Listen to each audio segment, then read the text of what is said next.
நமது காலடியில் ஊர்ந்து செல்லும் சிறிய எறும்புகளின் உலகம் உண்மையில் எவ்வளவு சிக்கலானது மற்றும் பிரம்மாண்டமானது என்பதை அதிநவீன மைக்ரோ கேமரா தொழில்நுட்பம் உலகிற்கு வெளிச்சம் போட்டு காட்டியுள்ளது.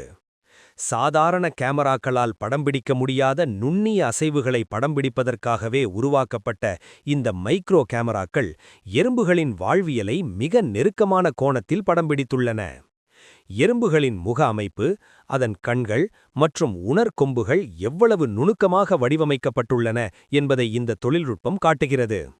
எறும்புகள் ஒன்றுடன் ஒன்று தொட்டு தகவல்களை பரிமாறிக்கொள்ளும் விதம் மனிதர்களின் சமூக கட்டமைப்பிற்கு இணையாக இருப்பது ஆச்சரியத்தை ஏற்படுத்தியுள்ளது. தங்களை விட பல மடங்கு எடையுள்ள உணவை எறும்புகள் தூக்கிச் செல்லும்போது அவற்றின் தசைநார்களில் ஏற்படும் அசைவுகள் வரை மிகத் தெளிவாக பதிவாகியுள்ளன. இந்த காட்சிகள் சமூக வலைத்தளங்களில் வைரலாகி வருவதுடன் இயற்கை மற்றும் உயிரியல் ஆர்வலர்களிடையே பெரும் வரவேற்பை பெற்றுள்ளன. மனித கண்களால் பார்க்க முடியாத ஒரு புதிய உலகத்தை இந்த தொழில்நுட்பம் நமக்கு திறந்துவிட்டுள்ளது.